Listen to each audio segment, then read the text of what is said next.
تو اپنی اب کو خیریت سے رکھنا 70 مرتبہ جسم کا ہر حصہ کہتا ہے، لیکن اسی زبان کو جب چاہا جس پہ چاہا چلا دیا، جیسے چاہا بول کر کے چلے گئے۔ تمہیں خدا کا واسطہ اس زبان کو درست رکھا کرو، کنٹرول رکھا کرو۔ ذرا سی دیر لگتی ہے یہ کہنے میں، تیری اوقات کیا ہے؟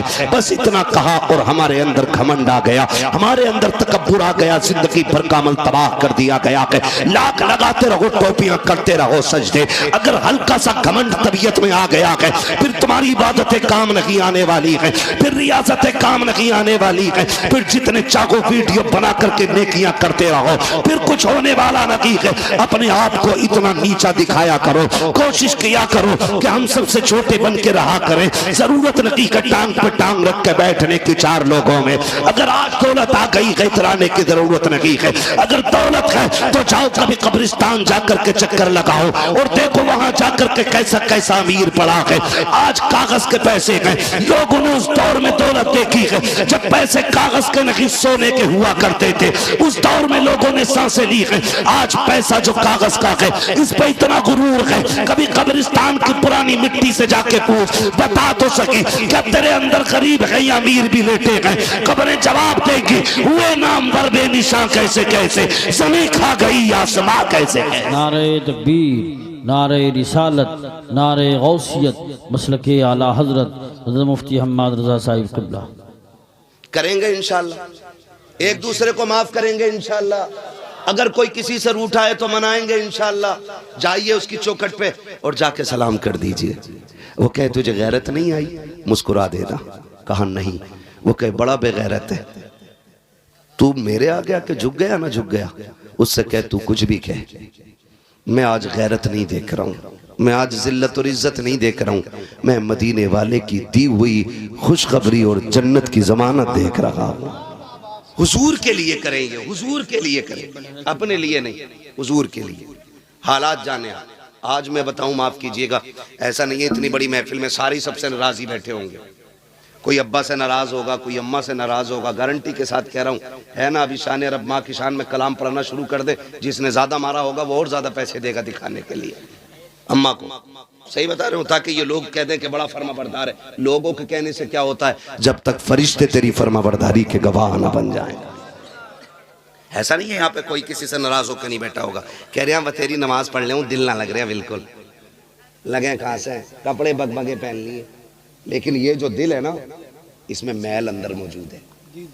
اللہ کہتا تو تیرے یہ کپڑے جو ہیں نا، کپڑے ان پہ مٹی لگ جائے ایک بالٹی پانی میں دھل جاتی ہے، مگر سن یہ دل کا جو میل ہے نا، یہ 7 سمندر میں بھی نہا لے گا نا ایسے نہیں دھلے گا جب تک اس میل کو تو توبہ کے ذریعے نہیں دھوئے گا اپنے۔ نماز اور سجدوں کی لذتوں کا مزہ تبھی آتا جب یہ صاف ہوتا ہے، یہ صاف ہوتا ہے۔ کئی بار میں نے یوسف بھائی دیکھا، جوان رو دیتا ہے تقریر میں اور بوڑھا ہنستا رہتا ہے، ہم سمجھ جاتے ہیں مسئلہ عمروں کا نہیں ہے، مسئلہ دل کا ہوتا ہے۔ جس کا رشتہ حضور سے جتنا قریبی ہوتا ہے دل اتنا ہی نرم ہو جاتا ہے۔ آج دل نرم ہی نہیں رہے، نرم ہی نہیں رہے۔ آج نا اتنے سخت ہم لوگ ہو گئے کہ بس اپنی اپنی کے چکر میں ایک آگ سی لگی ہے۔ فرمایا اگر دل سخت ہو جائے نا تو یتیم کے سر پہ ہاتھ پھیرا کرو، اللہ دل نرم بنا دے گا۔ دوسری طریقہ فرمایا گیا اگر دل سخت ہیں، اگر آنسو نہ نکلتے ہوں اپنی بربادیوں پہ، فرمایا پھر اٹھ کے قرآن پڑھا کرو، اللہ دلوں کو نرم بنا دے گا۔ تیسری جو تدبیر بتائی گئی، فرمایا گیا دل نرم ہے، مسجد کی صفائی کیا کرو، اللہ دلوں کو نرم بنا ڈالے گا۔ لیکن معاف کیجئے جو متولی ہے وہ سب سے بڑا دیوس بنا بیٹھا ہے آج کے دور میں۔ امام صاحب لوٹا ادھر کیسے؟ یہ تو لوٹا تیرا لونڈا ہی نہیں پتا کدھر ہے۔ لوٹے کا رخ پوچھ رہا، لڑکے کا نہیں پوچھے گا۔ یہ کنڈیشن ہے۔ آ کر کے مسجدوں کے اندر صفائی، امام صاحب تم نے کیوں نہیں کی؟ تجھے کیا لگتا کہ یہ مسجد کے اندر جو امام ہے کسی کے باپ کا نوکر ہے؟ جس مسلح پہ کھڑا کیا جاتا ہے یہ پردھان کی چھوڑی ہوئی جائیداد نہیں ہے، یہ منتری کا گفٹ میں دیا گیا مسلح نہیں ہے، بلکہ یہ مصطفیٰ کی وراثت میں ملا ہوا وہ مقام ہے جہاں کے آ کے بندہ کھڑا ہو جاتا ہے، اکیلا ہی نہیں سینکڑوں کو ہاتھ پکڑ کے خدا کی بارگاہ تک لے جایا کرتا ہے۔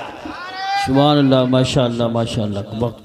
ٹائم پورا ہو گیا، نعرے کم کروا ذرا، توجہ ہے سارے لوگوں کی۔ تو یہ مسجدوں کی ہماری کنڈیشن ہے، دھول نکل رہی ہے، جھاڑو نہیں لگی، تم لگا سکتے ہو نا۔ تم لگا لو. اور سنیں فرمایا گیا کہ جن کے کام نہ ہوتے ہوں دعائیں قبول نہ ہوتی ہوں، فرمایا مسجد کے اندر جو دروازے کے باہر جوتیاں پڑی ہوتی ہیں نا، نمازیوں کی جوتیاں سیدھی کرتے رہا کرو، اللہ تمہارے بگڑے کام بنا ڈالے گا. بگڑے کام اسے مزدوری سمجھ، اسے نوکری سمجھتے ہیں، اسے عیب سمجھتے ہیں. جس نے چندہ زیادہ دے دیا وہی مالک بن جاتا مسجد کا. ہاں بھائی صفحہ کون لے کے آیا تھا؟ فلاں لے کے آیا تھا. کیوں بھائی تمہیں یہی ملی تھی؟ تو کیوں نہیں گیا تھا؟ تیرے پیر ٹوٹ گئے تھے؟ صحیح تجزیہ. پہلے تو جانا، ورنہ آ گئی تو جیسی آ گئی سجدہ کر لے چپ چاپ. بولنے کی اجازت نہیں ہے، ٹپڑی کسی پہ کرنا، تنقید کرنا، یہ مسجد ہے. اور صحیح بتاؤں یوسف بھائی، آپ میں بھی سنجیدہ لوگ، پڑھے لکھے لوگ میری بات سے ایگری ہوں گے. مجھے ایک بات بتاؤ، میتھ کے بارے میں وہی جانے گا نا جس نے میتھ سیکھا ہوگا. جس نے نہیں سیکھا ہوگا اسے جوڑ گھٹا گڑا بھاگ کا کیا پتا ہے نا. تو ایک بات بتاؤ، جب میتھ جیسی نالج بنا پڑھے نہیں آتی تو حضور کا دین گدھوں کو کیسے آ سکتا ہے؟ جسے قطعی نہیں آتی بسم اللہ، وہ کہہ رہا ہے جم نہ رہے امام صاحب.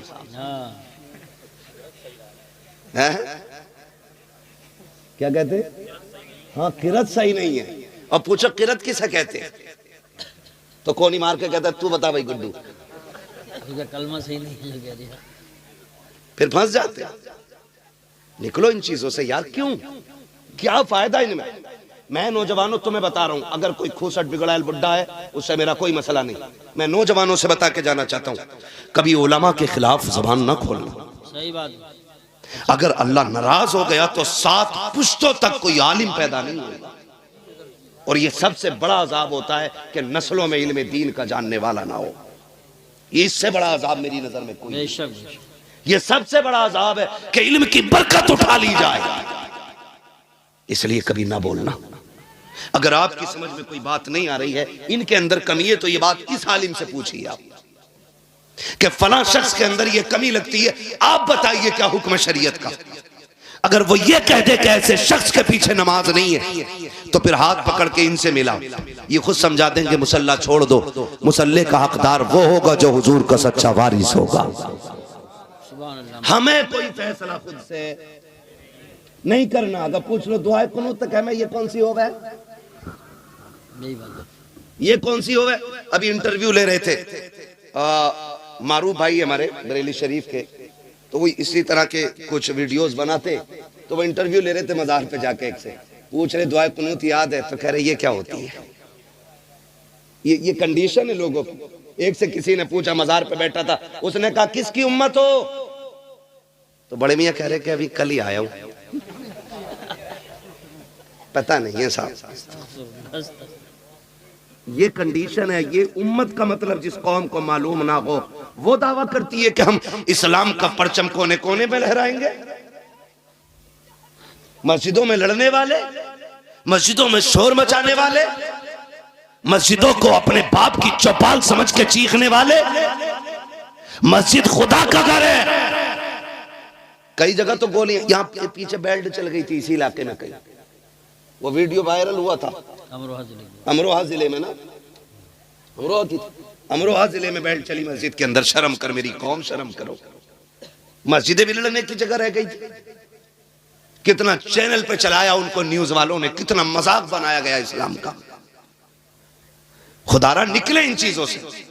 مسجد میں کسی کو چوں بولنے کی اجازت نہیں. پہلی بات تو گھر سے نکلتے ہی نکلا ہے تو گھڑی دیکھ کے نکلا ہے، خطبہ ہو گیا ہوگا نا. کیونکہ اندر گرمی لگتی ہے، گھٹن ہوتی ہے. قبر میں بہت ہی ایسی رکھی ہے، گھٹن ہو رہی ہے. اور آ کے بیٹھ جائے گا امام صاحب 5 منٹ نصیحت کے لیے بڑھ گئے، گھڑی دیکھ کے بار بار یہ جلدی ختم کرو، کیوں مرنے والا ہے یہ.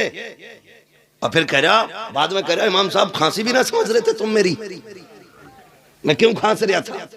یہ کنڈیشنیں ہماری ہیں، یاد رکھو مسجد اللہ کا گھر ہے، یہاں عبادت کے لیے آیا جاتا ہے، شرارت کے لیے نہیں آیا جاتا ہے۔ اور تمہیں خدا کا واسطہ اگر کوئی تمہیں 2 وقت کی نماز پڑھا رہا ہے اس کا احترام کیا کرو، اس کی قدر کیا کرو، اس کی عزت کیا کرو۔ اگر یہی کنڈیشن ہماری رہی ہر 3 مہینے 2 مہینے 6 مہینے میں ہم امام بدلتے رکھے تو وہ دن دور نہیں ہے کہ کوئی ہمیں 1 وقت کی نماز پڑھانے والا نصیب نہیں ہوگا۔ غلط نہیں کہہ رہا ہوں، بڑے تجربے کے بعد یہ بات کہہ رہا ہوں۔ میں نے ہندوستان دیکھا کہ کتنے اماموں نے مسجدیں چھوڑ کے بزنس شروع کر دیا ہے، کتنے اماموں نے امامتیں چھوڑ کر کے دکانوں کے کام شروع کر دیے کہ مسجدیں اس لیے چھوڑ بیٹھے کہ لوگوں کو بات کرنے کا شعور تک نہیں تھا۔ انہوں نے کہا مولانا ہم چٹنی کھا لیں گے لیکن عزت کے سودے نہیں کریں گے۔ اگر یہ رویے تمہارے رکھے تو جنازے پڑے رکھیں گے، کوئی پڑھانے والا نہیں ملے گا، بچے پیدا ہوں گے لیکن کان میں اذان دینے والا نہیں ملے گا، ہماری قبروں پہ کوئی اذان والا نہیں ملے گا، ہمارے جنازے پڑھانے والا کوئی نہیں ملے گا۔ اگر تم نے علماء کی قدر نہیں کی تو خدا کی قسم کھا کے کہتا ہوں نسلوں سے دین کی برکت اڑ جائے گی۔ اگر یہ چاہتے ہو نسل دین میں باقی رکھے، دین نسلوں میں باقی رکھے، اگر تم یہ چاہتے ہو ہماری محفلوں کے درمیان قرآن پڑھنے والے رکھے، ان کی عزت کیا کرو، ان کی قدر کیا کرو، اس لیے کہ اگر ان کی قدر کرو گے ہر شخص چاہے گا کاش میرا بھی بیٹا قرآن کا قاری بن جائے۔ بابا زندہ باد، نعرہ تکبیر، نعرہ رسالت، زندہ باد زندہ باد۔ اور میرے بھائی کریں گے نا انشاءاللہ جھگڑے ختم اگر ہیں تو؟ مجھے نہیں پتا آپ کیسے لوگ ہیں، میں نے پہلی کہا میری پہلی ملاقات، اگر ہیں تو یہ بھی ختم کیجیے۔ جھگڑوں کی یہی وجوہات ہے، ہم ان سے نکل جائیں، ان سے نکل جائیں، اور پھر وہ پکڑیں وَاعْتَصِمُوا بِحَبْلِ اللَّهِ جَمِيعًا، اللہ کی رسی کو اکٹھے ہو کے مضبوطی سے تھامو، ایسی تھامو کو ہاتھ سے چھٹ نہ پائے، چھٹ نہ پائے۔ کیسی تھامنی ہے، کیسے تھامنی ہے؟ تاریخ گواہ ہے، جیسے کربلا میں حسین نے پکڑ رکھی تھی ایسی ہمیں پکڑنے کی ضرورت ہے، آج ضرورت ہے۔ خالی ٹوپی کو مسلمان نہ کہنا، خالی گوشت کھانے والے کو مسلمان، ایسے تو بہت ساری قومیں کھا رہی ہیں گوشت، تو کیا سارے مسلمان ہو جائیں گے؟ نہیں، کہ محمد سے وفا تو نے تو ہم تیرے ہیں، یہ جہاں چیز ہے کیا لو ہو قلم تیرے ہیں۔ بدلیں اپنے رویے، جھگڑے ختم کریں۔ باپ بیٹے کی ناراضی ہے، تھوڑی دیر کی ہے، جا کے معافی مانگ لو۔ بھائی بھائی سے ناراض ہے، معافی مانگ لے، کیا چلا جائے گا یار، کیا چلا جائے گا؟ مولانا تمہیں نہیں پتا میرا ابا بہت کھڑوس ہے، ابا بھی کہہ رہا کھڑوس بھی کہہ رہا ہے۔ میں نے کہا اس سے بڑا کھڑوس کوئی نہیں ہے۔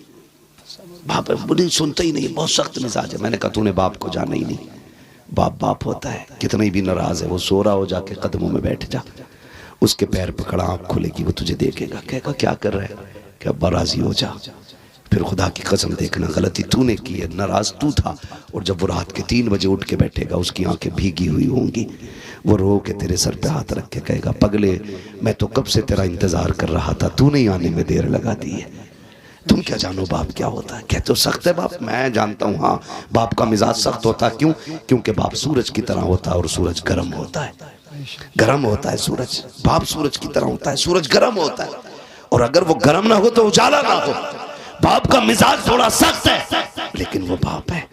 جس دن یہ قبر میں چلا گیا تو دنیا میں اندھیرا نظر آنے لگ جائے گا، دنیا کالی ہو جاتی ہے، پھر کوئی نہیں لگتا ہے، پھر کوئی نہیں لگتا۔ یوسف بھائی بیٹھے ہیں، شان رب بھائی بیٹھے ہیں، اور تم میں سے کتنے لوگ ہوں گے خدا کی قسم جب باپ ہوتا ہے نا تو بیٹا جس چیز پہ ہاتھ رکھ دیتا وہ چیز بیٹے کی ہو جاتی ہے، جس چیز پہ ہاتھ رکھتے وہ چیز بیٹے کی ہو جاتی ہے۔ باپ مزدور بھی ہے نا، مراد آباد کی منڈی میں روز بھی بکتا ہے باپ جا کے نا، پھر بھی خدا کی قسم دیکھو بیٹا کہہ دینا ابا مجھے فلاں کار چاہیے، کہتا مالک سے اپنے آج تھوڑا سا اوور ٹائم ڈیوٹی کرنی ہے، کہا کیوں؟ کا بیٹے کی ضرورت پوری کرنی ہے۔ 5 گھنٹے ایکسٹرا ٹائم محنت کر کے وہ اس وقت تک نہیں لوٹتا جب تک بیٹے کی گود میں اس کی خوشیاں نہیں ڈال دیتا ہے۔ تم کہتے ہو آج ابا سے بات کرنے کا من نہیں کرتا، ہاتھ جوڑ کے کہتا ہوں اس کی قدر کر لو، اس کی عزت کر لو، بڑی دولت ہے، بہت بڑی دولت ہے باپ۔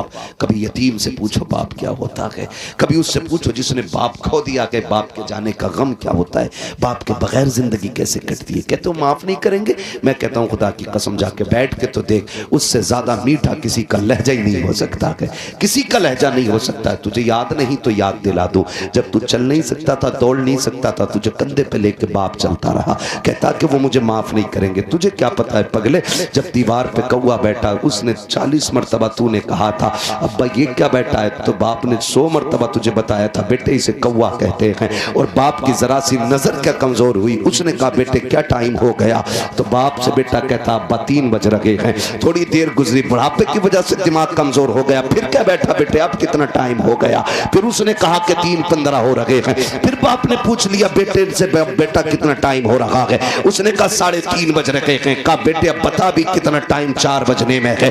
اتنا کہنا ہوتا کہ بیٹا کپڑوں سے باہر، لہجے بدل جایا کرتے ہیں، تیور چینج ہو جاتے ہیں۔ کہ جب تمہیں دکھتا ہی نہیں کہ بار بار کیوں پریشان کر رہے ہو، ہاتھ جوڑ کے کہتا ہوں اس لہجے میں باپ سے بات نہ کرنا، کبھی یہ مت کہنا تمہیں دکھ نہیں رہا ہے تو بول کیوں رہے ہو، تمہیں پتہ نہیں ہے تو کہہ کیوں رہے ہو، تم نہیں جانتے ہو یہ بھی اپنے وقت کا سب سے بڑا مائنڈڈ بندہ تھا، لیکن تیرے لیے اس نے جوانی لٹائی ہے تاکہ تیرے وجود کو طاقت مل سکے، تاکہ تیری زندگی کو روشنی مل سکے۔ اور تمہیں خدا کا واسطہ دے کے کہتا ہوں باپ کتنا بھی ناراض ہو اس کے قدموں میں بیٹھ جایا کرو، اس لیے کہ خدا صرف سجدوں سے راضی نہیں ہوتا، خدا باپ کی رضا کے ساتھ راضی ہو جایا ہے۔ بابا زندہ باد زندہ باد۔ اس لیے میری گزارش ہے باپ کو بھی راضی کریں، ماں کو بھی راضی کریں، بہن کو بھی راضی کریں۔ کہ رشتے پہ اگر بات کروں بڑا وقت لگے گا، بس اتنا ہی سمجھ لیں جو روٹھا ہے اسے منا لو۔ آقا کریم منبر پہ خطبہ ارشاد فرما رہے ہیں، سنو بھائی سنو، توجہ ہے سب کی، بہت اچھے بچے ماشاءاللہ، اللہ ان کے ماں باپ کو سلامت رکھے۔ جتنے بچے ادب سے حضور کی باتیں سن رہے ہیں اللہ ان کی عمروں میں برکت عطا فرماتے، ان کے ماں باپ کی عمروں میں اللہ برکت عطا فرمائے۔ کئی بار ہم لوگ بھی غلطی کرتے ہیں، آنگے نکل کے بعد میں یہ بتاؤ محفل میں سب سے پہلے بڑے آتے ہیں کہ بچے؟ بولے کون آتا ہے؟ بول دو، سارے لوگ، غیرت آ رہی ہے پیچھے آ کے بیٹھے تو بچے آتے ہیں نا۔ محفل کا آغاز بچوں سے ہوتا ہے، بچے نہ آئے تو محفل شروع نہ ہو، اور جب محفل جم جاتی ہے تو اب آئے نکل کے، چلو چل کلوہ کہا کیا ہٹے پیچھے، بھورا کہا ہٹ پیچھے کو، گڈو کا پدھان اڑا کے پھینکتے ہو۔ سنیں، بچوں کو محفل سے نہیں بھگانا ہے، ان کو لا کے آگے بیٹھایا کرو تاکہ جب ہم تم بوڑھے ہو جائیں تو پھر دین کی ذمہ داری ان کے کندھے پہ آئے گی۔ بابا سبحان اللہ کیا جملہ۔ اس لیے بچوں کو آگے رکھنا چاہیے۔ جانتے ہو مسجدیں کب سے خالی ہوئی؟ جب سے 65 نمازیوں نے بچوں کو مسجد سے مار کے بھگانا شروع کیا، ہماری مسجدیں خالی ہو گئی۔ جب خود آتے تھے تو بڈھے بھگا دیتے تھے۔ بیٹا اب وقت نہیں ہے، یہ بات پہلے بتا دیتے، نہ آدھا گھنٹہ ایسے ہی لگتا بیٹے، روز بولنا رہتا میرے لال، خدا سلامت رکھ کے 1 گھنٹے کے اوپر سوئی جا رہی ہے، ٹھیک ہے نا؟ میں کبھی اور انشاءاللہ اس کو بیان کر لوں گا، ٹھیک ہے؟ آپ شاید سال میں 2 جلسے ہوں گے اس لیے آپ کم تھکے ہوں گے، مجھے روز بولنا رہتا بھائی، لمٹ 1 گھنٹے کی ہے، بس میری بات سن لے تھوڑی سی جو رہ گئی ہے۔ تو ہم لوگ نا بچوں کو بھگا دیتے ہیں، نہ بھگایا کرو، انہیں لا کے رکھا کرو، مگر اتنے بھی نہ سمجھ بچے نہ ہوں کہ انہیں پاکی ناپاکی کا تجربہ نہ ہو، علم نہ ہو، یا مسجد کا احترام نہ جانتے ہوں۔ ایسے بچوں کو میرے بھائی ضرور روکتے مسجد سے جسے پیشاب پخانے کی تمیز نہ ہو، لیکن سمجھدار بچے ہو جائیں تو حضور نے فرمایا کان پکڑ کے مسجد میں لایا کریں۔ نماز کے عادی بناؤ بچوں کو، بچپن میں لایا کرو تو تھپڑ مار کے نکال دیتے۔ یہی کنڈیشن یہاں کی ہے، آنگے سب سے بعد میں چل بچہ پیچھے، کیوں تیرے پاس الگ سے سلیپ ہے مدینے کی؟ سن، جتنا رشتہ تیرا ہے حضور سے اتنا ہی رشتہ اس بچے کا بھی ہے۔ جتنے آقا ہم پہ مہربان ہیں اتنے ان بچوں پہ بھی مہربان ہیں، جتنا ان کی رحمت میں حق ہمارا ہے اتنا ہی ان بچوں کا بھی ہے۔ تو پھر انہیں دھکا نہ دے، انہیں دعائیں دیا کریں، اللہ ان بچوں کو سلامت رکھے۔ اتنی رات تک اگر یہ یہاں نہ ہوتے، پب جی میں ہوتے، موبائل چلا رہے ہوتے، گیم کھیل رہے ہوتے۔ یہ تو حضور کا صدقہ ہے کہ ساری چیز سے بچا کے اپنی محرت میں بٹھا رکھا ہے، اپنی محفل میں بٹھا رکھا ہے۔ ورنہ تم کسی کے بیٹے کو 10 منٹ ہاتھ میں تسلا دے کے بریانی کے لیے بٹھا کے دکھا دینا، 5 منٹ نہیں بیٹھے گا۔ لیکن یہ رات کے 1 بجے تک حضور کی محفل میں بیٹھے ہوئے، اس کا مطلب کیا؟ اس کا یہی مطلب ہے، سنا کہ آپ ہر عاشق کے گھر تشریف لاتے ہیں، میرے گھر میں بھی ہو جائے چراغاں یا رسول اللہ۔ تو یہ بھی کوشش کریں کہ اخلاق مصطفیٰ والے لائیں گے انشاءاللہ۔ لہجے تیکھے نہیں ہونے چاہیے، میٹھی بات کریں جب بھی کریں، کڑوا نہ بولیں، کڑوا نہ بولیں، اور اپنے معاشرے کو، اپنی سوسائٹی کو ہم اتنا خوبصورت کریں کہ نفرت ہمارے بیچ سے نکل جائے۔ حسد، جلن، اگر کسی کی 3 منزل بن گئی ہے، نیچے کی اینٹ نکالنے کی دعا نہ کر، کوشش نہ کر کہ یہ گر جائے۔ کسی امیر کو دیکھے کہ شکر مالک تیرا، یہ تیری قدرت کے کرشمے، مالک جیسے تو نے اسے دیا کہ مجھے بھی عطا فرما دے۔ اس کے خزانے میں کمی، حسد کی اجازت نہیں، رشک کریں اور کہیں مالک جیسے اسے دیا ویسے مجھے بھی دے، اس کے خزانوں میں کمی نہیں ہے۔ اور جو یہ کہتے رہیں گے پوری زندگی کہ یہ چندہ کر کے کھا گے، چندہ کر کے کھا گے، اسی جلن میں مر جائیں گے اور پوری زندگی کبھی چین کی روٹی نہیں کھا پائیں گے۔ دعا کریں اللہ ہم سے بھی دین کا کام ایسے ہی لے جیسے ان نوجوانوں سے دین کا کام لیا ہے، جیسے ان نوعمر بچوں سے دین کا کام لیا ہے۔ اللہ آخری سانس تک اسی طرح ہم سے حضور کے دین کا کام لیتا رہے۔ کہنے کو باتیں بہت ساری ہیں، آپ سے اتنی میری گزارش ہے، یہ جو ناراضگیاں ہیں